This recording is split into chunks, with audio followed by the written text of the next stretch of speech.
I'm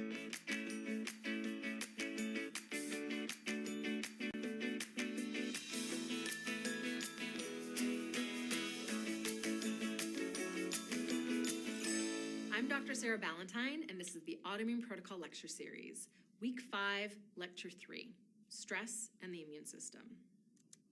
So we talk about how lifestyle factors influence immune health.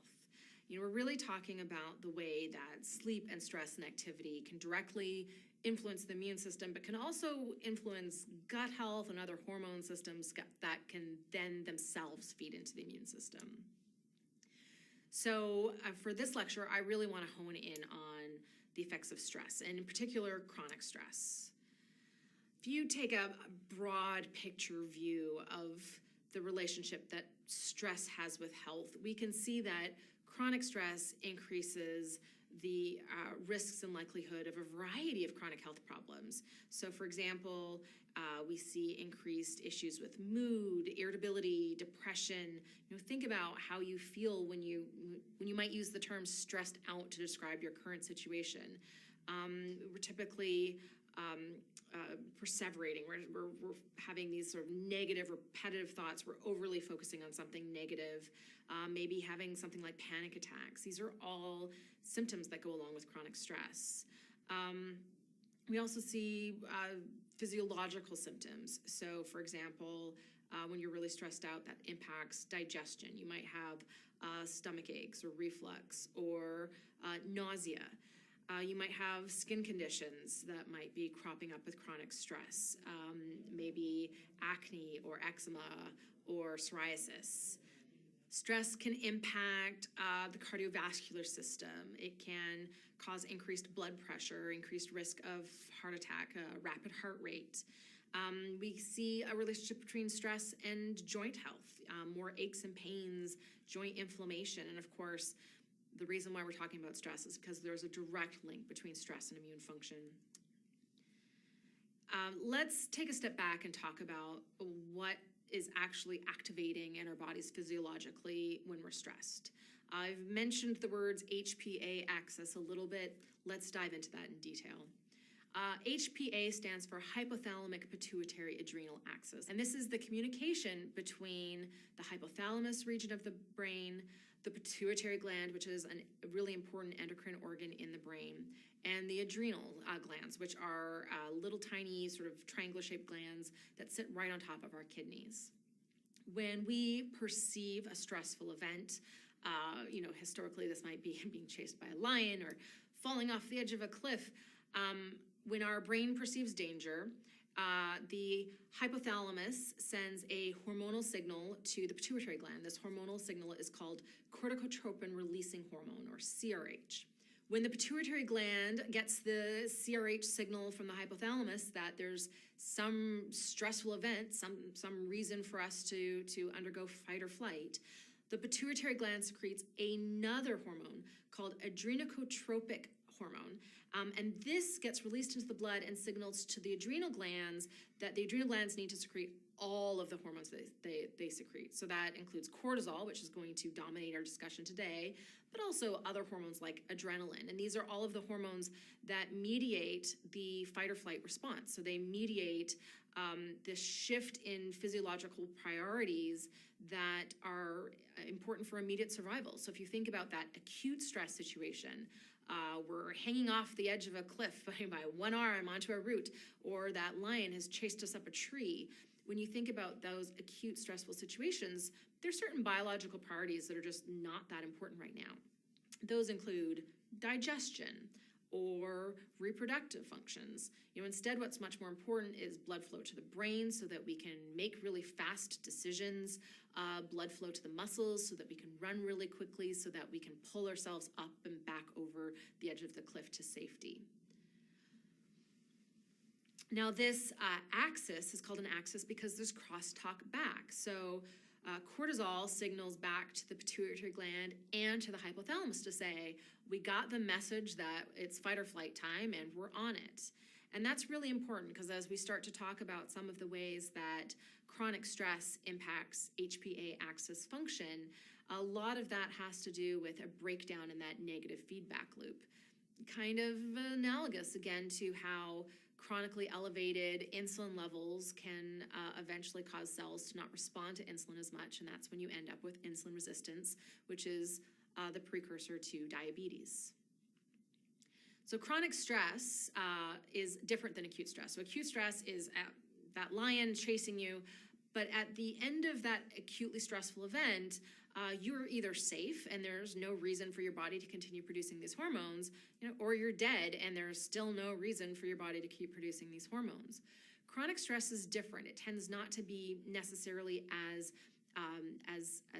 high of a stimulus, so your levels of these hormones maybe aren't going to go as high, but it doesn't end. It's unrelenting. So there's never an opportunity for this system to shut down.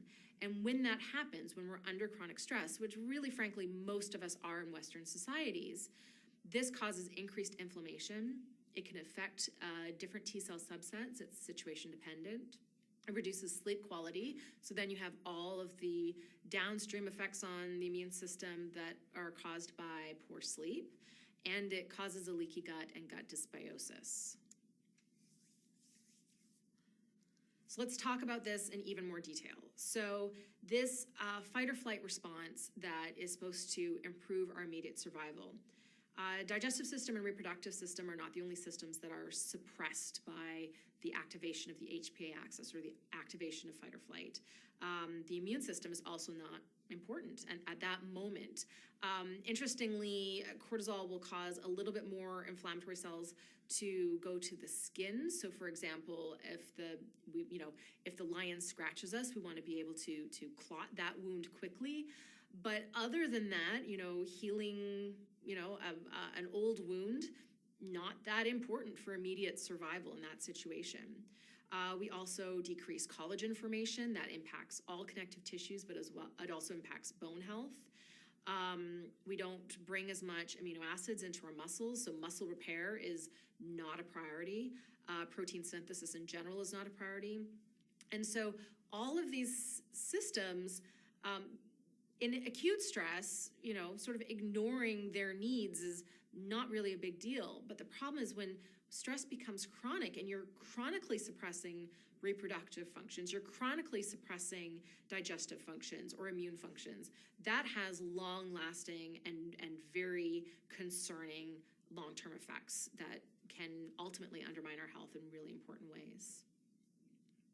Cortisol also affects regions of the brain that control mood and motivation and fear. So one of the things that can happen here is some really strong negative emotions that can then feed into poor behaviors and poor choices. So when it comes to chronic stress, some of the effects are mediated directly through cortisol. So for example, cortisol alters cytokine secretion and receptors, so it can influence the inflammatory signals sent by the immune system, driving some types of signals and suppressing others. It influences T cell subsets in terms of how many of different types of T cells are being produced, and it can stimulate some and suppress others. And again, it seems to be context dependent, but there's more studies showing that there tends to be a shift towards driving Th1 responses. Those, of course, the most common culprit behind autoimmune disease. But there are some studies showing a shift towards Th2 responses. So exactly how stress is impacting the adaptive immune system, we can tell in general it increases overall inflammation, but the specifics vary. So it's really important to emphasize that the changes that are happening during acute stress, ultimately those are designed to improve survival. There's actually a slight immune enhancement, right? A priming of the immune system to prepare for wound healing, for example. When you're talking about chronic stress, unrelenting stress that's lasting months and years, overall that is suppressing the ability of the immune system to function. It's suppressing things like the ability of tissues to recruit inflammatory cells, but it's driving Th1, Th2 cells, and overall that's increasing our susceptibility to infection, but also increasing the likelihood of an immune system that is overactive and going to potentially be problematic, leading to chronic disease like autoimmune disease. Chronic stress also has a direct effect on gut health.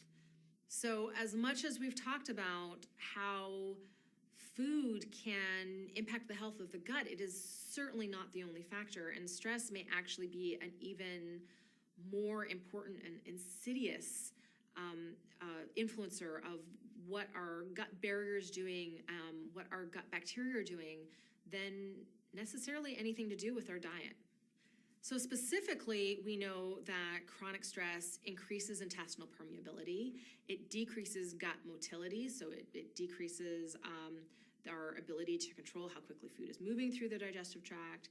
It decreases the mucus production in the gut barrier, so it impacts the gut barrier integrity that way. It decreases secretory IgA antibodies. Remember that high level of secretory IgA antibodies is considered a marker of a robust gut immune system. It generally inhibits digestion, not just through effects on gut motility, but also by inhibiting pancreatic enzyme secretion and gallbladder function.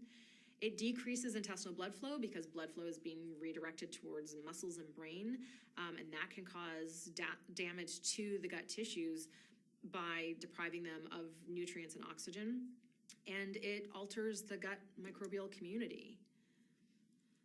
And what's really interesting is these effects are generally not mediated by cortisol. They're generally actually mediated by the corticotropin-releasing hormone, that hormone that is released by the hypothalamus. And why this is important is because in the context of chronic stress, even if our adrenal glands are adapting or maladapting and not producing as much cortisol in response to the signals from the brain, this is sometimes called adrenal fatigue, or sort of more technically HPA axis dysfunction. Even in that situation, the hypothalamus is continuing to say, well, no, hey, we still perceive stress. Guys, we still need to do this fight or flight. And CRH, corticotropin-releasing hormone, is continuing to be produced. And its effects on gut health are actually much better known and much more dramatic than cortisol, even though cortisol itself is clearly causing immune dysfunction as well. So cortisol, certainly has a role in gut health. It regulates epithelial permeability through regulating one of the, or a couple of the very important proteins that are forming the tight junctions. So it's regulating these proteins. And this is probably part of cortisol's normal role in digestion. I've mentioned a few times in these lectures that cortisol increases every time we eat. So it having an effect on opening up these tight junctions to allow more nutrients in, that might be yet another important role of cortisol. We know that cortisol, though, has a fairly intricate effect on tight junction formation. So for example, when your cortisol is really low, that causes tight junctions to open. Normal and high cortisol causes tight junctions to close. So high cortisol actually decreases epithelial barrier integrity. But then very, very high cortisol, so what you would get in HPA axis dysfunction, in an acutely stressful event, or sort of chronic stress where your adrenals are just going crazy, is you get these weird changes to tight junction assembly that at the same time make them more permeable to low molecular weight substances, to small molecules, and less permeable to high molecules. And so it ends up being a very, very complex effect, and it's kind of hard to extrapolate the implications for gut barrier health over the long term, just looking at these specific effects of cortisol. We know that steroid treatment lowers intestinal permeability, so it tightens those tight junctions. And this is through receptor binding. And so one of the things that researchers believe happen in chronic stress is similar to insulin. We become resistant to the signals of cortisol, so we decrease cortisol receptors. And cortisol receptor resistance, that might be causing tight junctions to open and contributing to a leaky gut. But there's a lot more science in here that needs to be performed so we can really figure out all of the details. We do know that chronic stress causes cortisol receptor resistance, and that this could be a major factor in gut health. But corticotropin-releasing hormone, this is the much more problematic hormone that's produced as part of the fight or flight response, as part of HPA axis activation from a gut health perspective. It increases epithelial cell permeability, and not just in the gut barrier, actually all epithelial barrier tissues. So it can increase the permeability of the lung barrier, the skin barrier, the blood-brain barrier. So it's not just leaky gut, it's leaky lung, leaky brain, leaky skin. And yes, those are real things, and they have very, very important consequences and are very, very relevant in autoimmune disease. Part of this appears to be through activation of mast cells, which are cells that reside in every tissue that are responsible for secreting histamine. So part of how this is happening is through an overproduction of histamine, which then causes low levels of symptoms very similar to anaphylaxis. But mast cells are also producing heparin and pro-inflammatory cytokines. Heparin is a blood thinner. Cytokines are driving inflammation. So tight junction assembly is also directly affected by corticotropin-releasing hormone. It actually has this effect directly through one of the proteins that is part of that assembly by driving this protein up, that is a protein that helps open up the tight junctions. So that's how corticotropin-releasing hormone is directly increasing epithelial permeability. Another aspect of gut health that is driven by the HPA axis is something called the gut-brain axis. So it turns out there's a lot of communication between the brain and the digestive system. I mean, the digestive system is sometimes called the second brain because it has so many nerves that run through it. But what's important to know is that a lot of the functions of the gut are controlled through nervous system signals, and that is all done through the vagus nerve. So the vagus nerve branches off the brain, and it branches into all of the nerves that innervate the gut, or basically control the gut.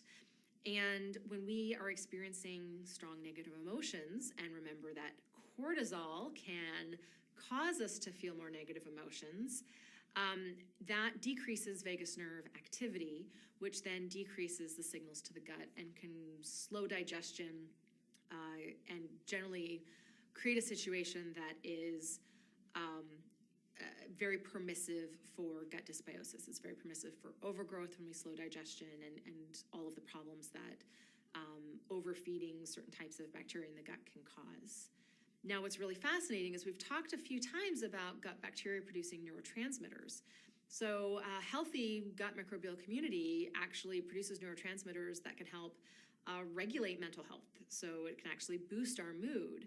But what happens in gut-brain axis problems is you have a negative mood negatively impact the health of the gut, and then negative gut health impact negative mood, and you end up with this vicious cycle. So it's really important to understand that when you're battling with mental health, that addressing gut health is part of that solution, and the same goes the other way. When you are trying to solve gut health problems, working on mental health is also really important. Some other effects that are happening in this gut-brain axis when we have these strong negative emotions that are decreasing vagus nerve output, so they're decreasing the activation of the vagus nerve. We see a reduction in stomach acid production, a reduction in pancreatic enzyme secretion. We see poor gallbladder function. I already mentioned decreased gut motility, decreased intestinal blood flow, suppressed intestinal immune system, and all of this is a situation that can increase intestinal permeability, cause inflammation, and also cause gut dysbiosis.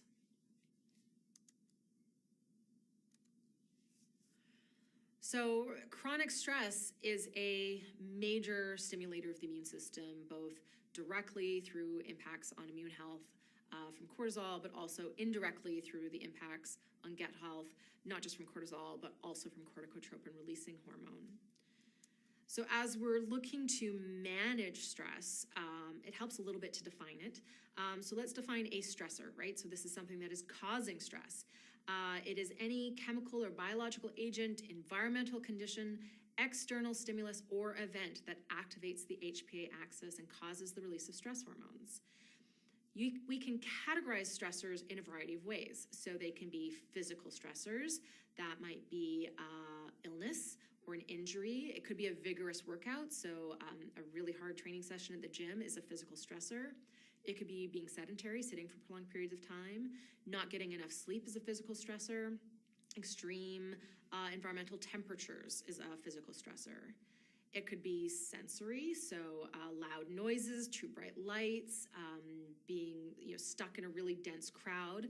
Those are sensory stressors because we're perceiving the stress immediately through our senses.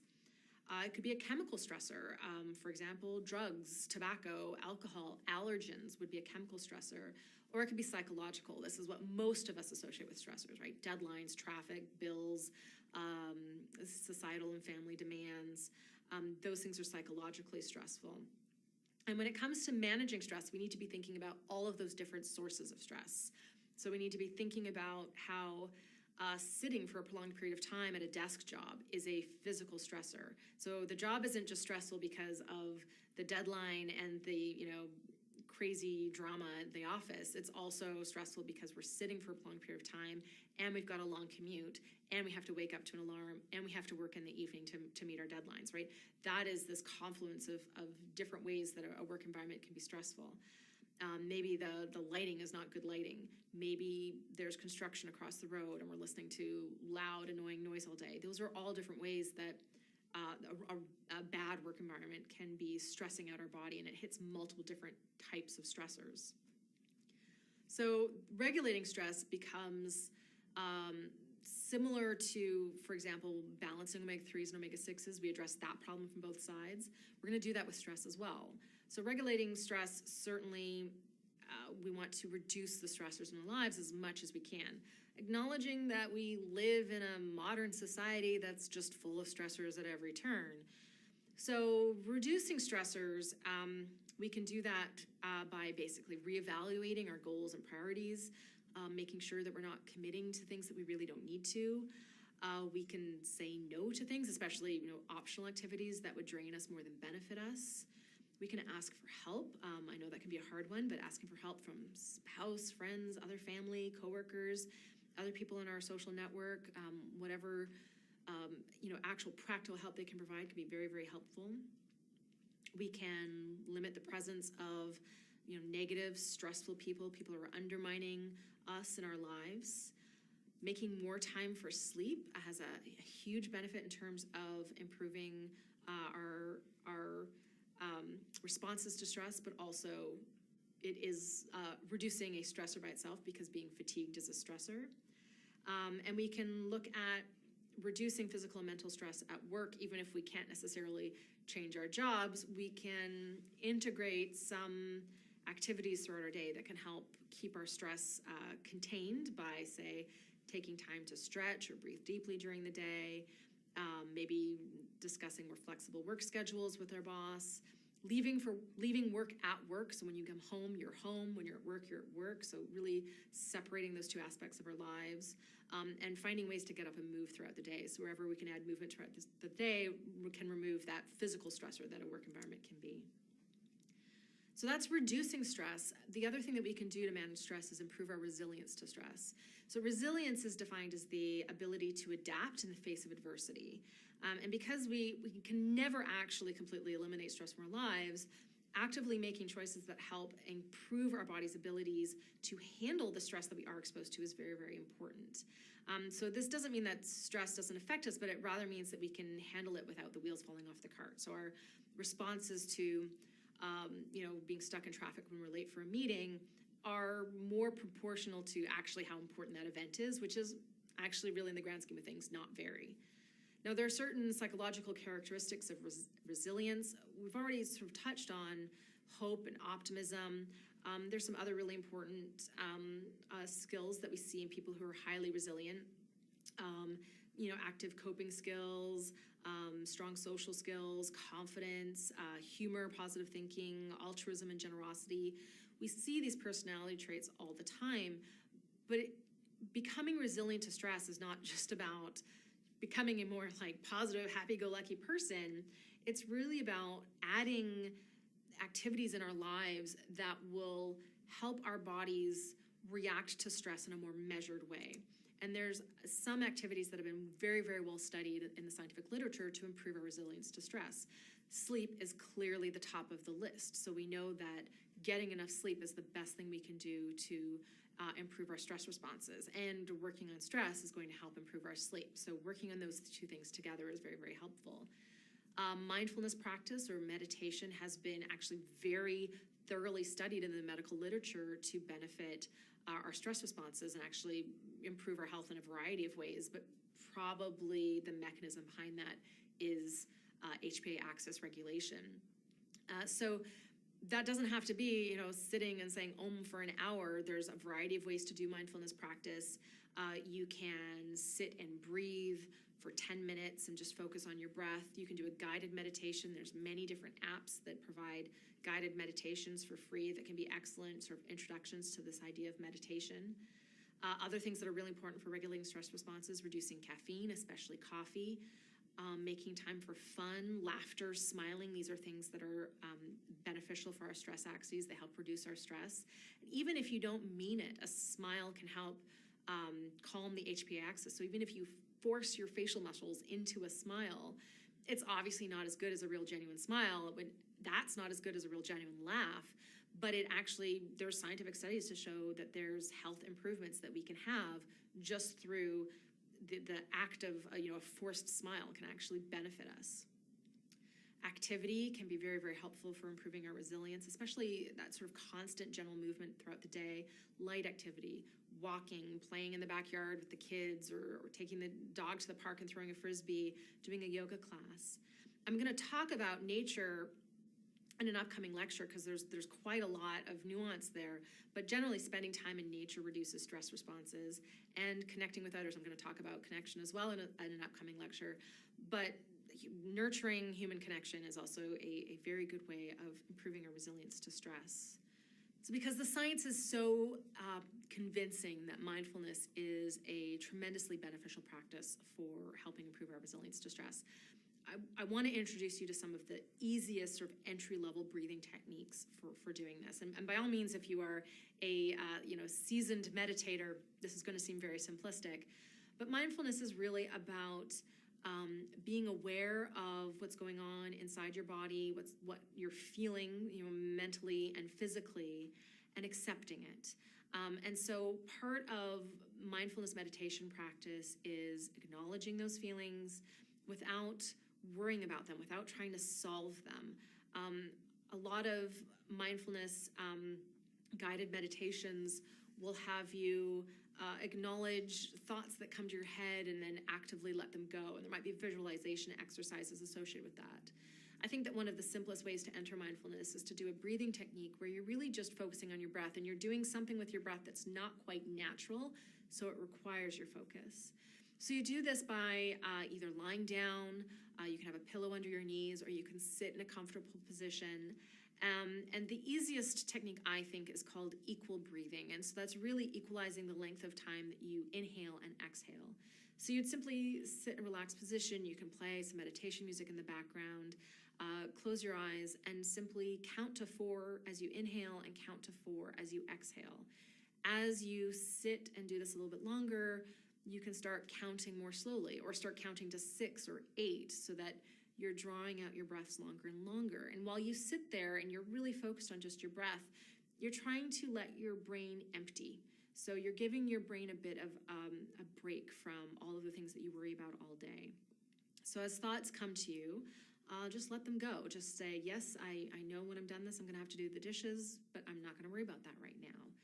And at the same time, you can take that moment to be very aware of sensations. Is there anything in your body that hurts? And you don't need to worry about it. You can just let that go. But that awareness can be very, very helpful in terms of you can problem solve later. But awareness is a very important concept in mindfulness practice. You can also do something called diaphragmatic breathing. This is interesting because it's actually been separately studied, sort of separate from mindfulness meditation, as being beneficial.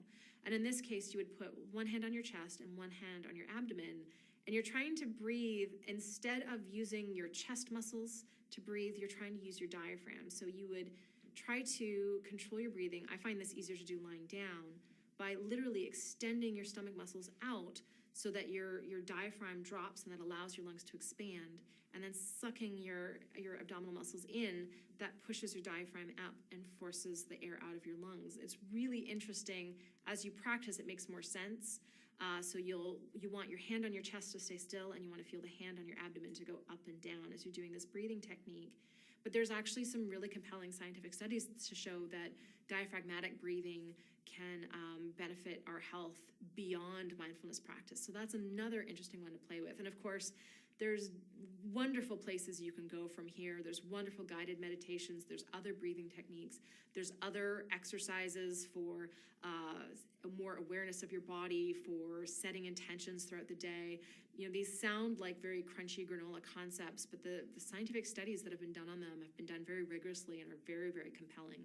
And I really do think that other than making time for sleep, which is important in itself, that finding time for mindfulness practice, and the studies show 10 to 15 minutes a day is plenty, and it doesn't have to be done all at once. That could be 2 or 3 5-minute sessions, or 5 3-minute sessions. The more you practice this, the easier it is to get into that sort of meditative headspace really quickly, and you get a great benefit out of 2 to 3 minutes at a time. So looking to integrate mindfulness into your life is really a powerful technique for improving resilience to stress, which means that stress cannot be as inflammatory and cannot affect our gut health as much, even when we don't have control over every stressful event in our lives.